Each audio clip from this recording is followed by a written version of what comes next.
Hola, hoy vamos a hablar de una de las ideas más poderosas que existen. Y no es ninguna fórmula secreta ni nada por el estilo. Es más, es una forma de pensar que seguramente ya usamos todos los días sin siquiera darnos cuenta. Así que bueno, hoy le vamos a poner nombre a ese superpoder que todos tenemos. Imagínense esta escena. Uno llega a casa cansadísimo después de un día largo, abre la puerta, aprieta el interruptor de la luz y... nada. Oscuridad total. A ver, ¿cuál sería el primer instinto? ¿Qué es lo primero que se nos ocurre hacer? Pues justo en ese momento, sin siquiera pensarlo, estamos a punto de usar una de las herramientas más potentes y elegantes que existen. Un método que sirve para resolver misterios, tanto los grandes como los más chiquitos. A ver, este proceso, el de resolver el misterio del apagón, no es puro instinto, ¿eh? Tiene un nombre, tiene una estructura, es todo un sistema de pensamiento que nos saca de la oscuridad y nos lleva a la luz, literalmente en este caso. Y sí, esa herramienta tan poderosa es, claro, el método científico. Sé que el nombre puede sonar como algo súper complicado de laboratorio, pero en el fondo es simplemente la forma organizada en que nuestro cerebro trata de entender el mundo. Entonces, ¿qué es exactamente? Bueno, es una forma de investigar que empezó a tomar forma por allá del siglo XVII, con gente como Galileo. Pero lo más importante, de verdad, es que no es dogmático. O sea, no se basa en creencias que no se pueden cambiar. Al contrario, se basa en ideas que se tienen que poner a prueba. Y si los hechos, la realidad, contradicen la idea, pues se descarta la idea, no los hechos. Esa es la clave. Y por otro lado, que no es el método científico. Pues miren, no es una lista de reglas escritas en piedra que nunca cambian. Tampoco se basa en la fe, ni mucho menos en fórmulas mágicas. Es un sistema vivo, que siempre está abierto a que lo cuestionen y lo mejoren con nueva evidencia. Ok, aquí va una definición un poquito más formal. Es un proceso para explicar fenómenos, para encontrar relaciones entre las cosas, y al final, para crear leyes que nos ayuden a entender y hasta predecir cómo funciona el mundo. Lo fundamental, lo más importante, es que todo, absolutamente todo, tiene que poder verificarse. Bueno, para que esto quede súper claro, ¿qué tal si viajamos un poco en el tiempo? Vamos a usar una historia clásica, la de Galileo Galilei y su famosa investigación sobre el péndulo. Es un ejemplo perfecto para ver los pasos en acción. El método que usó Galileo, que es lo que llamamos el método experimental, se puede dividir en 5 pasos básicos. Primero, la observación. Luego, proponer una idea, o sea, una hipótesis. Después, probarla con un experimento. Cuarto, analizar qué pasó. Y por último, llegar a una conclusión. Todo empieza con la curiosidad. La historia cuenta que Galileo estaba un día en la Catedral de Pisa y se quedó fascinado, viendo cómo una lámpara de araña se balanceaba de un lado a otro. Y se dio cuenta de algo que le llamó mucho la atención. Parecía que cada vaivén tardaba exactamente lo mismo. Y ojo, eso no es solo mirar, eso es observar. Y a partir de esa observación, su cabeza empezó a llenarse de preguntas. Y esas preguntas son, justamente, la base de una hipótesis. Una hipótesis no es más que una posible respuesta, una explicación que se nos ocurre. Galileo se preguntó, a ver, ¿de qué depende el tiempo que tarda en ir y venir? ¿Será del peso, o de lo larga que es la cadena, o quizás de qué tan amplio es el balanceo? Claro, porque una hipótesis, por muy buena que suene, no sirve de mucho si no la podemos poner a prueba. Así que Galileo se puso manos a la obra y diseñó sus propios experimentos.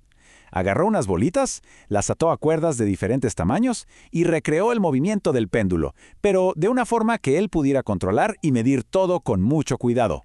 Y aquí está el secreto de un buen experimento. Es algo fundamental. Para poder saber qué causa qué, solo se puede cambiar una cosa a la vez. Por ejemplo, si cambiaba el largo de la cuerda, el peso de la bolita tenía que ser el mismo. Si cambiaba el peso, entonces el largo de la cuerda no se movía. Una causa a la vez para ver un solo efecto. Así de simple y así de potente. En cada prueba, Galileo anotaba todo con muchísimo detalle. Medía el largo de la cuerda y el tiempo que tardaba cada oscilación completa. A eso se le llama periodo. Al principio, si uno ve una tabla así, con puros números, pues a lo mejor no dice gran cosa. Son solo datos en bruto. Pero el verdadero tesoro, el descubrimiento, está escondido justo ahí, entre esos números. Y aquí es donde pasa la magia, porque cuando esos datos se ponen en una gráfica, ¡pum!, los patrones aparecen solos. Galileo se dio cuenta de que la relación no era tan directa, pero si elevaba al cuadrado el tiempo del periodo, ese número era directamente proporcional al largo de la cuerda. De repente, todo ese montón de números sin sentido se transformó en una ley matemática, elegante y súper predecible. ¡Increíble! Y así, Galileo llegó a su gran conclusión. Sus experimentos le mostraron que ni el peso del objeto ni qué tan amplio fuera el balanceo inicial importaban realmente. No tenían un efecto importante. Lo único que de verdad afectaba el tiempo de la oscilación era el largo de la cuerda. Misterio resuelto. A ver, este método que usó Galileo, el que va de observaciones chiquitas y específicas hasta llegar a una ley general, se llama método inductivo. Es como construir una casa desde los cimientos, ladrillo por ladrillo. Pero a veces la ciencia funciona al revés. A veces se empieza por el techo. Miren, aquí podemos ver la diferencia. El método inductivo, el de Galileo, construye la teoría desde abajo, a partir de los datos, de los experimentos. En cambio, el método deductivo hace lo opuesto. Empieza con una gran idea, una teoría general, como la de la gravedad de Newton, por ejemplo, y a partir de ahí se deduce qué cosas específicas deberían pasar en el mundo real para luego ir y comprobar si de verdad pasan. Exacto. Se arranca desde una teoría general. A partir de ella se deducen predicciones nuevas, cosas que deberían ocurrir. Y el paso clave, claro, es ir a ver si esas predicciones se cumplen en la realidad. Si se cumplen, genial. La teoría se hace más fuerte. Bueno, ya hablamos de Galileo, de Newton, de Einstein, nombres muy grandes, ¿verdad?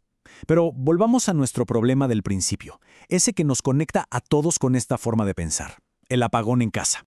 Ok, vamos a aplicar los mismos pasos. Primera hipótesis. Seguro la compañía de luz cortó el servicio. La observación es súper rápida. Le echamos un ojo a la caja de fusibles y vemos que el interruptor principal se botó. Conclusión inmediata, el problema es de adentro de la casa. Así que esa primera idea, descartada.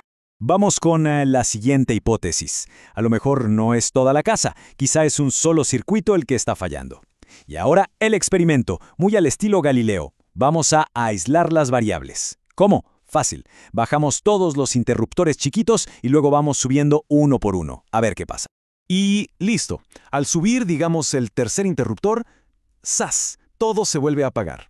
Conclusión, encontramos el circuito que está causando el problema. Y a partir de ahí, creamos nuestra propia ley para pasar la noche.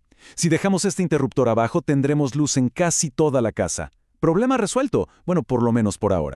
Así que ya lo ven, desde entender cómo funciona el universo hasta solucionar por qué no prende la luz, el método científico no es algo exclusivo para genios con bata blanca en un laboratorio.